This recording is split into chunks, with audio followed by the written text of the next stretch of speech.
Hey guys, it's Anthony, the MMA and political analyst. We're going to talk about a little politics today. We're going to talk about the president. Excuse my attire. I'm actually getting ready to go train as soon as I get done making this video, and I'm on kind of a tight schedule. So as soon as I make this video, I'm gonna walk outside and hit the gym. But um, we're going to talk about the president of the United States of America, Barack Obama, and whether or not he is manly enough. This has come up recently in the media. This whole thing like President Obama has a manliness issue, um, in reference mainly to the situation in Russia, or the situation in Ukraine, I should say, involving Russia, and how Vladimir Putin has kind of outmaneuvered Obama and is seen as the stronger, more manly person. And there's some other factors in it as well, like Sarah Palin coming out recently and making her comments about how waterboarding is how we baptize terrorists. Yeah, because that's real funny, and and it also goes back to issues in the past as well.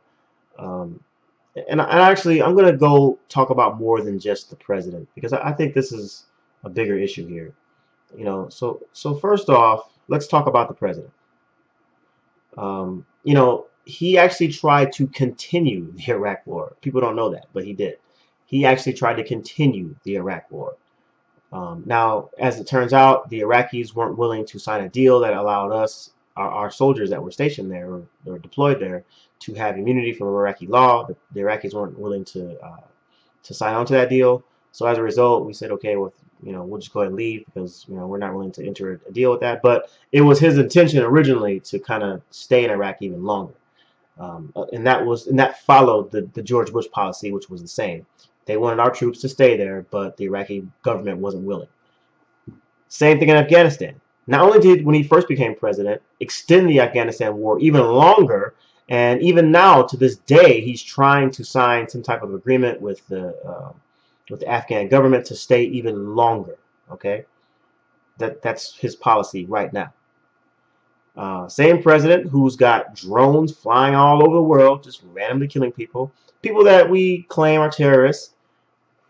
Are they or are they not? Who knows? But that's what he's doing. Okay, whether you like it or not. He's running around surveilling like half the country. Okay, that's what he's doing. It's no secret now. He has kill lists. Kill lists. Okay. He's got like a list of dudes, of people that they want to kill, usually by drone strike.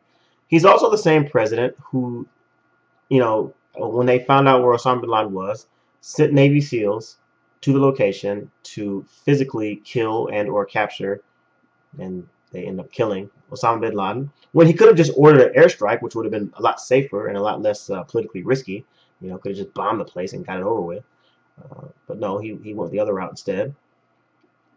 And this is also the president who threatened military action in Syria, although it turned out peacefully in the end. But the whole reason why it turned out peacefully is because he threatened military action. It's also the president who took military action in Libya, okay, and which led to the deposing of Gaddafi, right?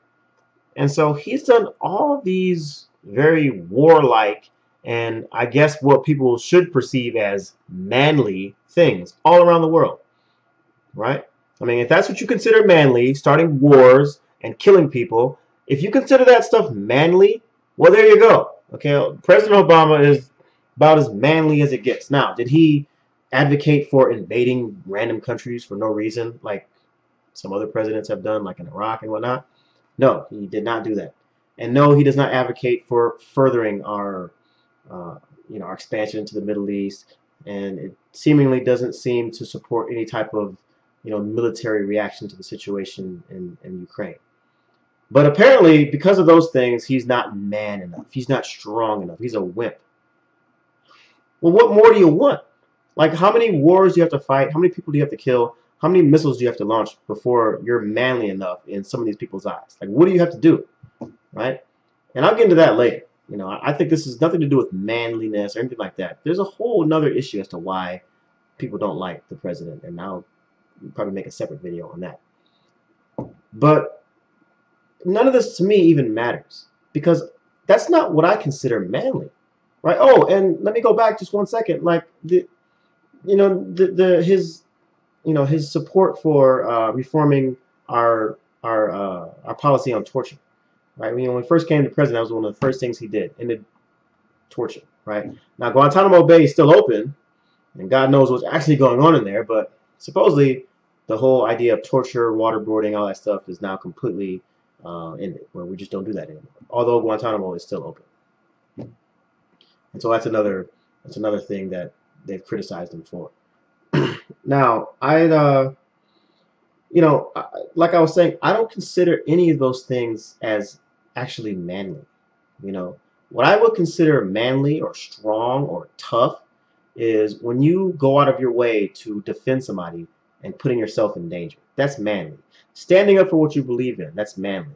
Okay, taking on somebody who's threatening you, who's trying to kill you or trying to hurt people, and you step up and you step in the way and you have to defend somebody else, defend yourself, and stand up against somebody who's equal to you or more powerful than you. That's what I consider strong and manly. Okay, if you catch a detainee or a prisoner of war and they're out of the fight, they're out of the action, they're done, I don't consider it manly to then turn around and torture that person and waterboard them or slap them around or abuse them. That's not manly. Okay? I don't consider starting wars all over the place manly either. Like, what is that? You know what I mean? Like, you got to prove how much of a man you are by starting wars with everybody or invading countries. It's not manly. If anything, it's the opposite. It shows how much of a wimp you are, because you can't, argue your point or get somebody to change their ways based on your words and based on your actions and based on you leading by example, you actually doing the things that you want other people to do yourself. Okay, but no, I can't do that, so I'm just going to invade you, sit in the military or whatever, right? That's not manly. Okay, I mean, would anybody consider like what Hitler did as manly? Like, ooh, look at that, I invaded France. Look how much of a man I am. I don't think people consider that manly, right? So why all of a sudden are we holding this president to that standard? Like, oh, he's not as tough and as crazy as George Bush is, so he's not manly enough. Well, come on, man. You know what I mean? Like, and again, like I said, he's actually done all of those things. He's actually done the military invasions. He's actually done killing people. He's killed people all over the world. But apparently that's not manly enough for you. You got to like take it across you got to take it to a whole new level in your eyes for President Obama to be manly enough. Okay. The guy like watches basketball, has a beautiful wife, two great kids, takes time to spend with his family, stuff like that. None of that stuff's manly either. Okay. Oh, because he was a community organizer when he was younger. That's not manly enough.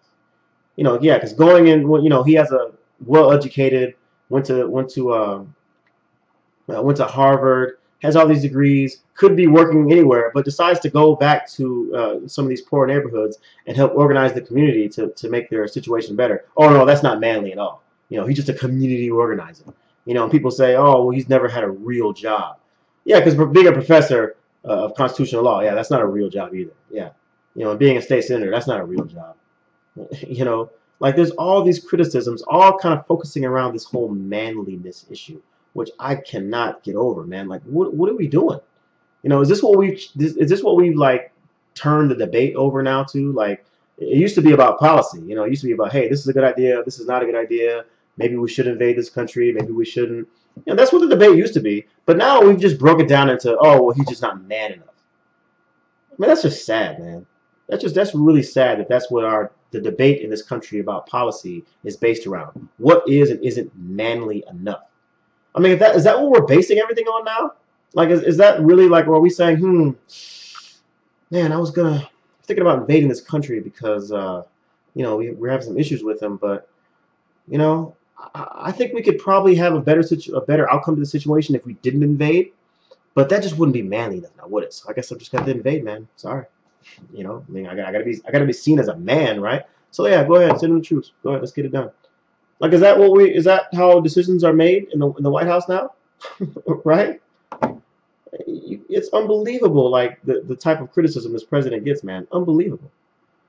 You know, and I'm gonna make another video about that, um, about why I think the president gets that type of criticism, and there's gonna be some race involved. So buckle up for that one.